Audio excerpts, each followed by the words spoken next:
Okay, the lobes of the brain are named according to the bones on top of that area. Okay, so what is the name of the bone that would be located here? Frontal bone, so this must be the frontal lobe. This back here, occipital, up here in kind of middle way, parietal, and over here on the edge is the temporal bone. So here's your frontal lobe, occipital lobe, parietal lobe, temporal lobe. Got it? Got it. Okay. See this line right here that somebody's conveniently written their pencil mark with? Mm-hmm. Yes? Mm-hmm. Okay. That is actually also right here in between this blue and pink right here. That's called the central sulcus. The central sulcus divides the frontal lobe from the parietal lobe. And it's going to be a real big kind of deal in lecture.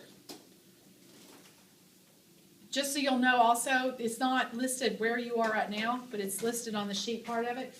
A sulcus is going to be a groove. You've heard of wrinkles on your brain before? Okay, the sulcus is the wrinkle on the brain, while a gyrus is that raised part that would be in between the wrinkles.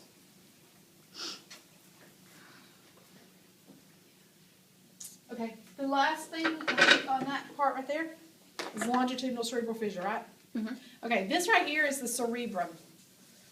This is the cerebellum. You've heard of those before? Here's the brain stem, and your diencephalon's on the inside. That's what most people have never heard of. Okay, but we want to look at your longitudinal. If you look at your brain here, this is the long way of the brain, right? Mm-hmm. Okay, and it's of the cerebrum. That's what cerebral is referring to. And fissure, it's a very deep groove here. Whenever you start dissecting your sheep brain, you can actually take like the duramater off the coverings of the brain, and you can put your finger in between there because the cerebrum is not connected until you get way down here to the corpus callosum. So that's the reason it's a fissure. A fissure is a deep groove. Longitudinal because it goes the long way of the brain. Cerebrum. Cerebral because it's part of the cerebrum. Fissure. You've also probably heard of your cerebral hemispheres. Yeah, your right and left cerebral hemispheres. And the reason they're considered hemispheres is because they really are separate from each other. They don't control, opposite things. Or that didn't sound right. They don't control the same things. Like the right side of your brain will tell your left leg to take a step, but it's not going to be able to control what your right leg does. It just allows the right leg to know where it is.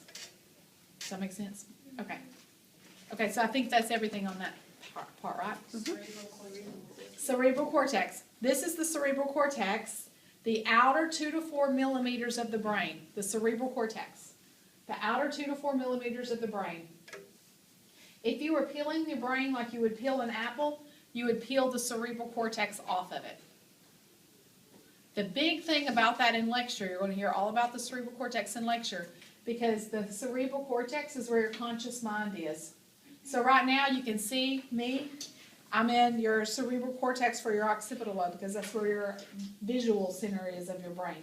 Not way down deep in here. I'm over on the 2 to 4 millimeters because you're conscious that you see me. Do you understand what I mean? Mm-hmm. Okay.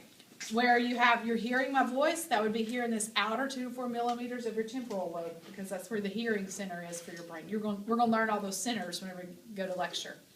So do you understand what I mean? Like anytime you touch something, it's here in your parietal area. So you're writing with your pencil, you touch that and everything. So that's all in your cerebral cortex.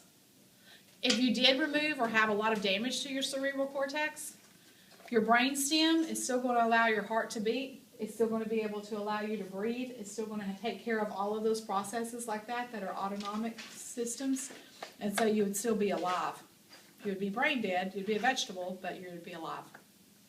What about for surgery? Like if they do brain surgery, do they go through it or the... Yeah, you have to go through it. Okay. But also too, if they have damage to part of it, like they've done this before, they don't actually put you to sleep because there's no pain receptors on that part of it.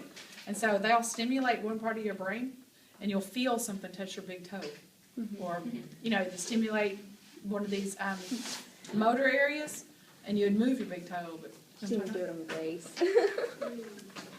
Yeah, it's something to play around with.